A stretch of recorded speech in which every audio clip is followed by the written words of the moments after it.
Ever since I was a kid playing Black Ops 1 on the Wii, I've always loved multiplayer games, even more so than single-player games. The feeling of community is so important to me, and that sentiment has followed me my whole life. However, there's one single-player only game that has made me come around, and to this day has shaped how I see single-player experiences as a whole. Hi, I'm Wubs, He said it! and the single-player game that brought me to the light was Don Flatus Poop Hunter, baby. That shit's what I'm talking about. But for the sake of this video, we're gonna talk about Dishonored. And if the fan base is any indication, I am not the only one. Now, I've never done this for a game review before, but if you haven't yet played this game, I am begging you not to watch this video. Yes, this game is 13 years old, but I won't hold it against you. It's $10 without a sale, and with Black Friday sales coming, I reckon you can get this game for like $4 with DLC. DLCs aren't story relevant though, this game was made back when companies liked their customers. Don't let me spoil this game for you, just drop a like and comment your favorite ice cream flavor. Yeah, that'll be fine. Dishonored was released by Arcane Studios on October 9th, 2012, and has quite seriously been the blueprint for a single-player experience ever since, influencing massive titles like BioShock, Deus Ex, and Hitman, to name a few. Oh, shit.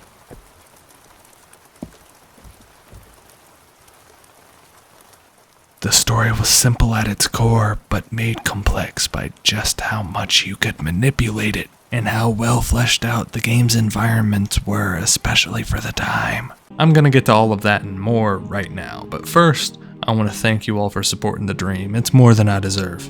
Welcome everybody to a short video on one of my personal favorite games ever, Dishonored.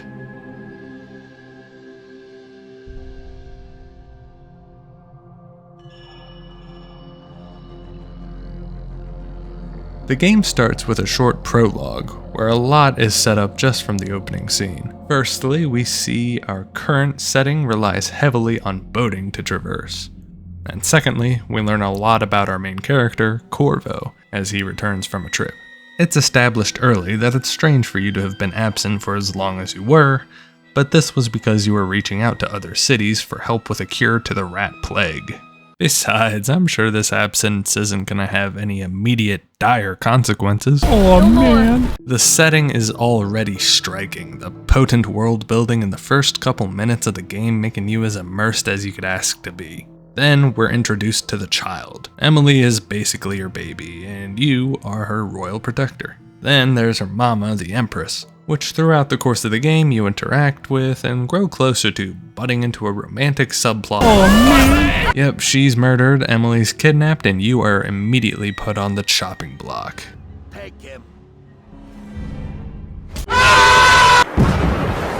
The first mission of the game is exactly what it says on the tin. It opens with a cutscene of Corvo getting tortured at the hands of who we'll primarily know as Lord Regent. After being tortured, your journey begins with a meal from a friend, and your escape commences. This is obviously where the game begins, but it's also where you make a very crucial, game-changing decision. Here, you decide whether you're an assassin hell-bent on revenge, or a royal protector merely trying to save the kidnapped future Empress Emily. Or somewhere in between. Every decision you make, specifically to spare or kill the royal guards, have story-altering consequences that trigger different endings, change interactions with characters, and even alter the environment as your actions have real effects on the city of Dunwall. This level of depth was practically unheard of for 2012, with the game Thief, also by Arcane Studios, serving as what looks and feels like a test demo for this masterpiece. Your escape serves as a tutorial in movement, stealth, combat, and pathfinding, giving you the easiest possible stealth routes and introducing you to Dishonored's consistently excellent level design. Every corner of this game was designed for the player to see, interact with, and manipulate, leading to a million ways to complete every new playthrough. Once you completely escape, you meet Samuel the Sailor, who's quite literally your day one guy, who will take you from level to level. And then you're off to your safe house, finally getting away from your captors.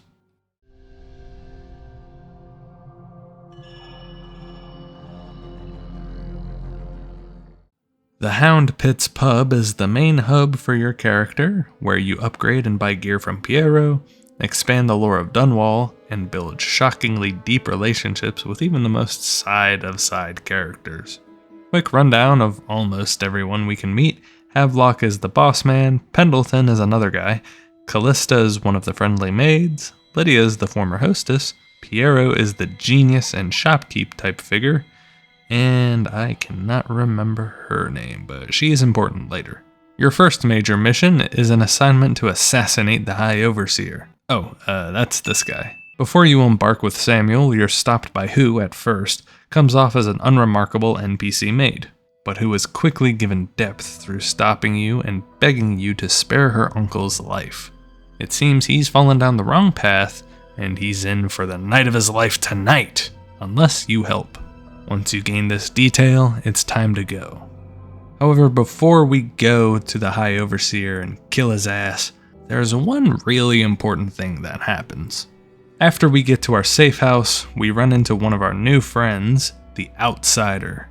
Famously showcased in the trailer, this is where we get our powers, with telling imagery about the downfall of Dunwall.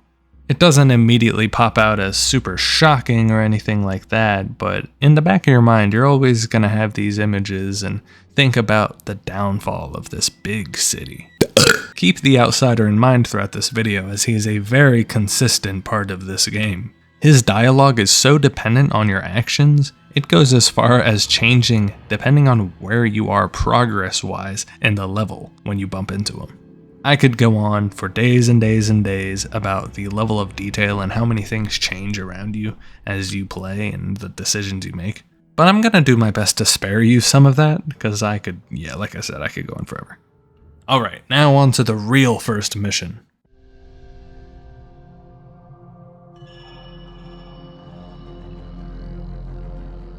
The first mission has you infiltrating the religious authorities' compound, where you have one goal: get rid of the High Overseer. Immediately you get hit in the face with the rot from the rat plague. This level depicts so much of the game to come.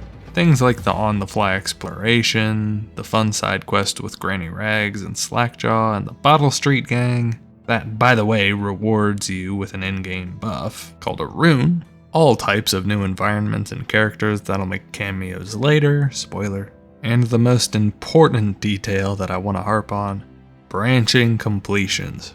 There are so many ways to skin a cat in every level of this game.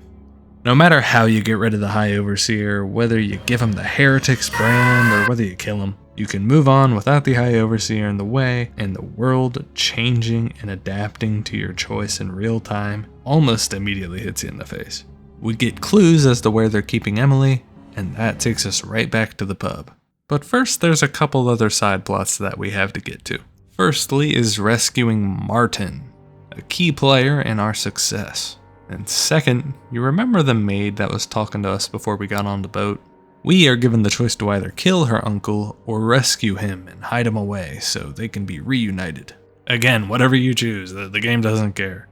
With all of that in mind, it's time to go to the House of Pleasure.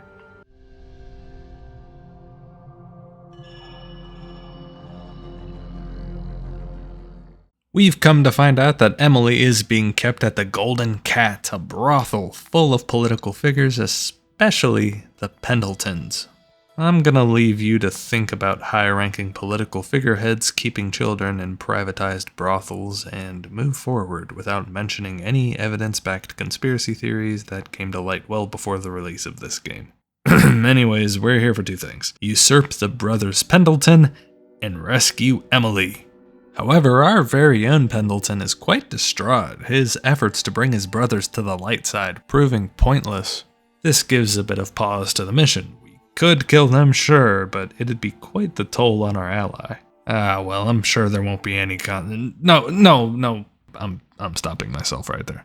Moral corruption aside, this mission may not be one of the flashiest in the title, but it does offer satisfying conclusions no matter which way you play. Of course, you can do what you do as an assassin, but my favorite way to go is through Slackjaw, should you choose to follow the Granny Rag side plot. Once we get rid of the Pendletons, whether we kill him or let Slackjaw deal with him on his own, we rescue Emily and we dip out. I don't think it's the most fleshed out mission in Dishonored, but it's like getting a normal fry in your curly fries. It's not as good, but I'm still down to party. Once we do what we gotta do and get what we need, we're back to the boat and on our way to the royal physician, Sokolov.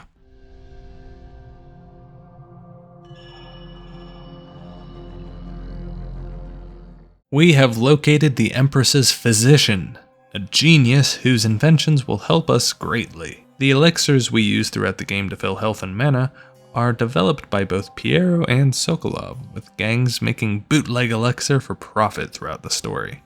Most essentially, this mission demonstrates a kidnapping, instead of our regularly scheduled assassination. We can't kill Sokolov, he's too important, we need him back alive. And so we do our thing, no side plots too crazy aside from this gentleman holding a rune at an outsider shrine. You'll find me saying this a lot throughout the video, but the level design, especially here, is so expertly crafted. The bridge sequence on this level, mwah, chef's kiss. But it gets even better when we go to the Boyle estate. Yeah, we sped through that section. There's nothing too crazy happening there. This level is a pretty prime example of just a filler level to buff up the story, make everything kind of come together more clean, and also give a good time. Alright, back on the boat.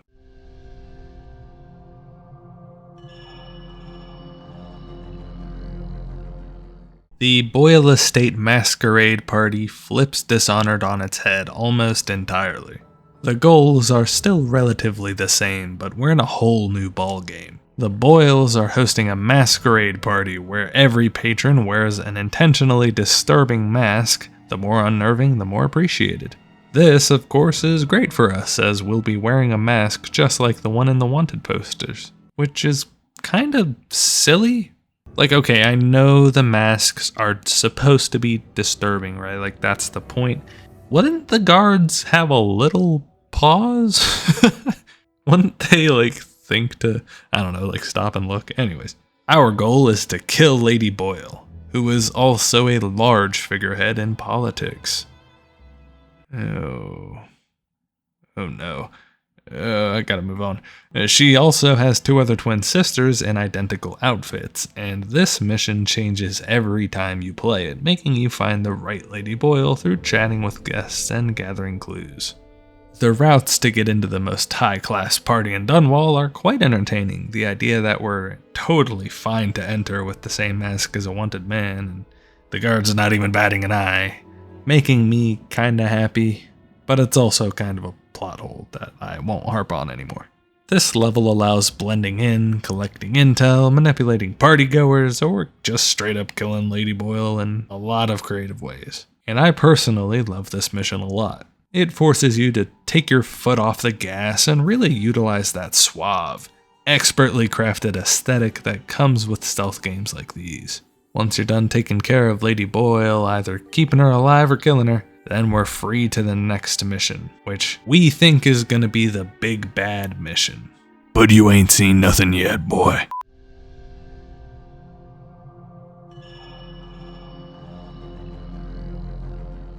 The groundwork has been successfully laid out, and now is the time to remove the Lord Regent. We finally get to return where it all started, and as much as I will glaze this game, this is hands down, in my opinion, the best level in the whole game. The level design and enemy placement is elite, we know that already, but this level has it all cranked up to 1,000,000. It truly feels like the buildup of everything we've done so far, the Lord Regent being the most heavily defended of all of our figureheads we've had to deal with thus far. The castle we infiltrate being under construction as the Lord Regent was finally able to steal the throne from Emily's mother and sought to turn the building into his own vision, being such a nice subtle touch that adds even more dynamic paths to strike from. And once you get into the interior, there's a side mission to deal with a mute torture executioner guy, who also has your powers. There's a little hidden fireplace where you get heartbreaking new lore on the Empress's voice recordings. How you complete the pacifist route is exposing what Lord Regent's plan was the whole time to everybody? Literally everybody, like the whole city of Dunwall through the speaker? Yeah, you meet the guy, the speaker. Ah, it's so cool. It's so cool. I kinda just went on a tangent covering everything I wanted to discuss about this level, but that's the end of Lord Regent. It feels good to get back at the big bad. Surely our friends at the pub don't have any nefarious intentions and the game will just end right here. Oh god, I should've, I even caught myself before, man. Fuck.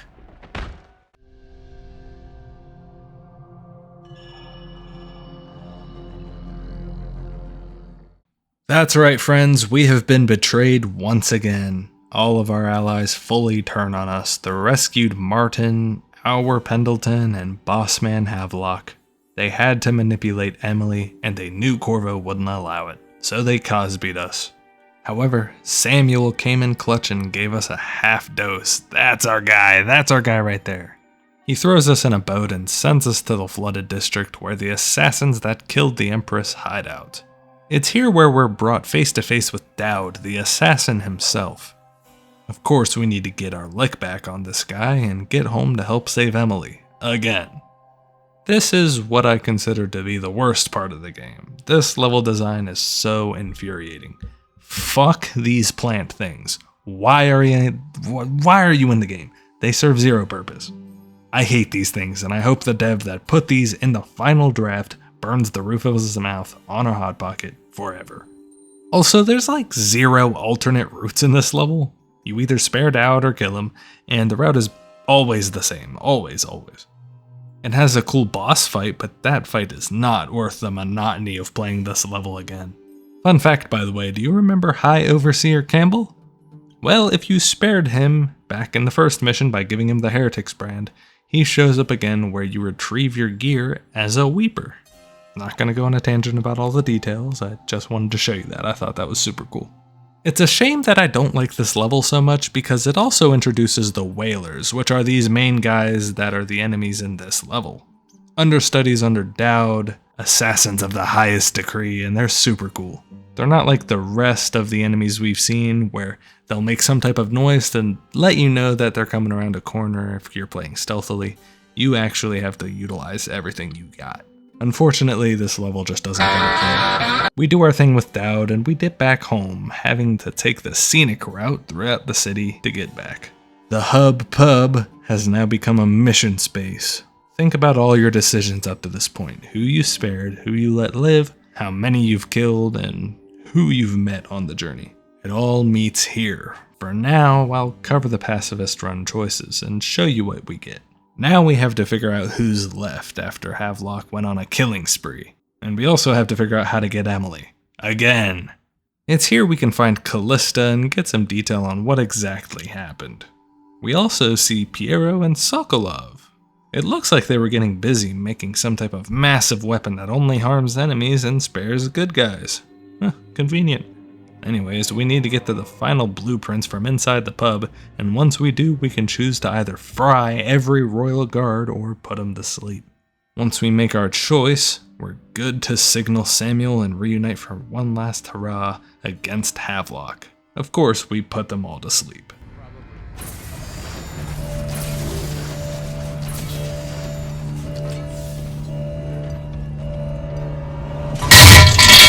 It's always good to see Samuel, and this time is no different. But now we're on to the real finale, getting rid of Havelock and the gang.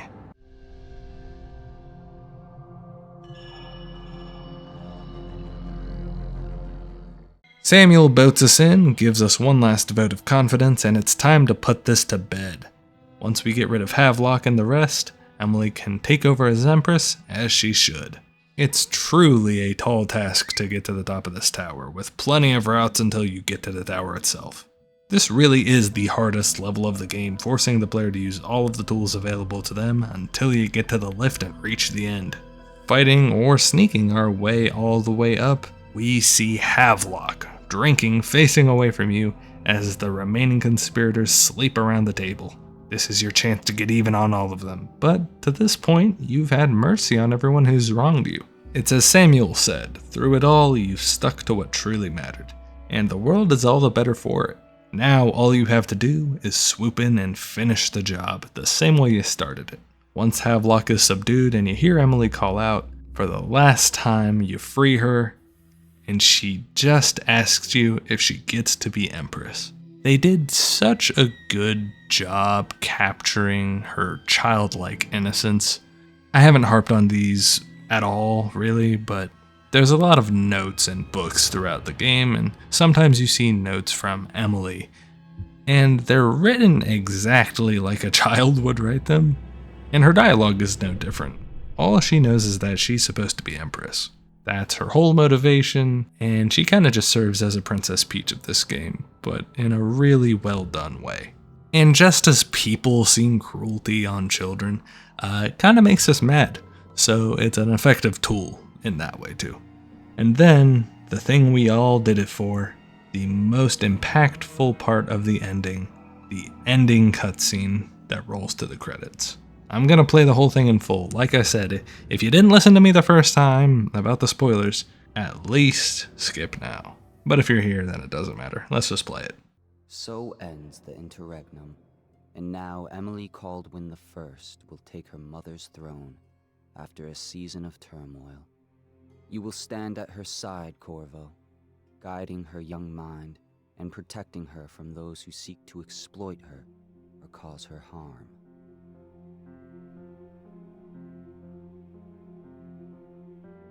You watched and listened when other men would have shouted in rage.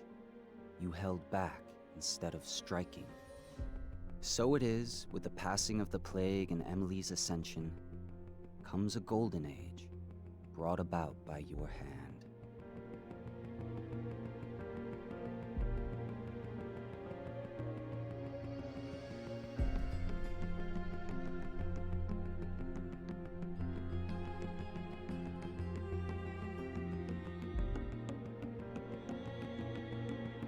And decades hence, when your hair turns white and you pass from this world, Empress Emily, Emily the Wise, at the height of her power, will lay your body down within her mother's great tomb, because you are more to her than royal protector. Farewell, Corvo. And that is the end of Dishonored. But it's not the only end of Dishonored. Let's say you killed everyone. No mercy, just pure, murderous revenge. And to begin, we're gonna go all the way back to the start. Murdering all those guards in the prison will already put a big number on your head. Even just from hearing voice lines like this. People did he kill on his way out of the prison? I guess if you kill the Empress, you don't care about a few guards. When you get poisoned, Samuel still saves your life, but not out of care for you. Why I keep sticking my neck out for you eludes me. But I only gave you half the poison, Corvo. They were watching me do it, but not close enough. Maybe you'll survive it. I can hardly blame them for turning on you. After all the people slaughtered in the name of this cause. Those are crimes of state. And maybe they figure it'd be too hard to control Emily with you around. Could be they're right on that score. I'll drop you in a boat, and then I've got to ship out myself before they smother me in my sleep. That's the next thing. Makes the most sense. If you're lucky, you'll wake up and find your way out of this doomed city. If not, well, goodbye. Once you kill Dowd, you go back to the Hound Pits Pub, and you still see the same girl, but you learn that everyone is dead, including Callista. However, the scientists were still lucky enough to live. Here, instead of putting everyone to sleep, you choose to kill everybody, and you go back with Samuel. This part I hate. I will always do good endings to games if I can help it. It feels good to do good. This bad route in particular in this game, I can't stand it. I'll just let you listen to the boat ride. So the Admiral's power mad, Martin's a snake, and Lord Pendleton is a coward. And you, Corvo, the things you've done, you could be the worst of us. I've seen a lot traveling with you. Now get off my boat. I'd wish you good luck, but I'd be lying.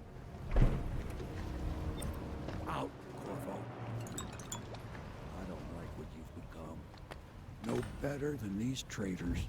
That's why I'm gonna tell them you're coming. We are Charlie Kirk. We carry the flame. We'll fight. And of course, you get to Havelock, but it's way different. Instead of keeping Emily alive and getting drunk, he's now going to throw her off of the tower and assume control on his own. Once you save Emily, her dialogue is different.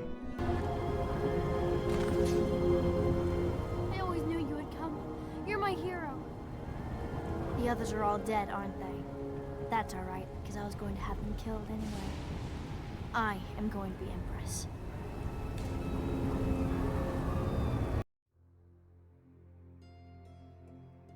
What will history tell us?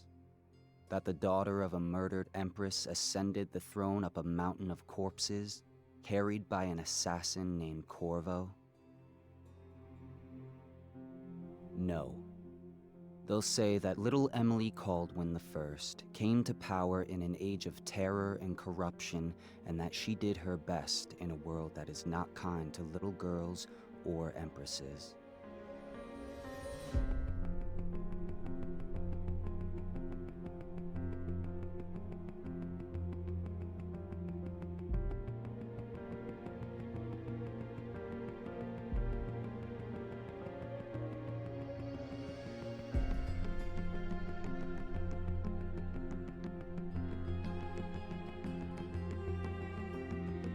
But whether the stories told mention you by name or not, she will remember you were there, Corvo.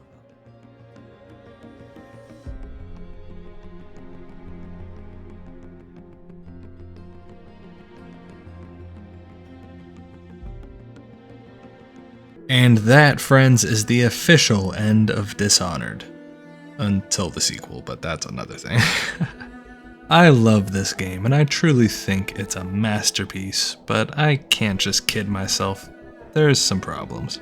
The story is honestly nothing revolutionary. I mean, it's good, but at its bare bones, it's a simple revenge story with a twist I could see coming a mile away just from the bags under Havelock's eyes. What made this game stand so head and shoulders above the rest at the time is the sheer freedom you're given as the player, even though your story is essentially on rails. Also, while I'm spilling my grievances, this game has so many books and notes all spread out. I don't think you could pay me to go through and read every single book that's in this game. Thankfully, it tells the story of Dunwall through the environment, and the books just give some context to what you're seeing, which is the best way they could have done it.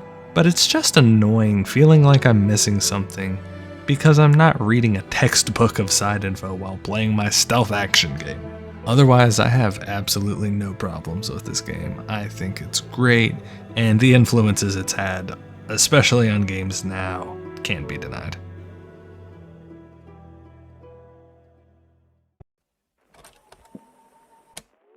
And that marks the end of this very, very, very long video, or at least as long for me. Thank you all so much for watching until the end and supporting the dream. I can't tell you how thankful I am to have y'all around, especially after this massive hiatus I've taken. Y'all deserve better, and I'm gonna deliver better. Thank you all so much for watching one more time, and I'm out of here. Make sure you join the Discord. I'll talk to y'all there. Take care.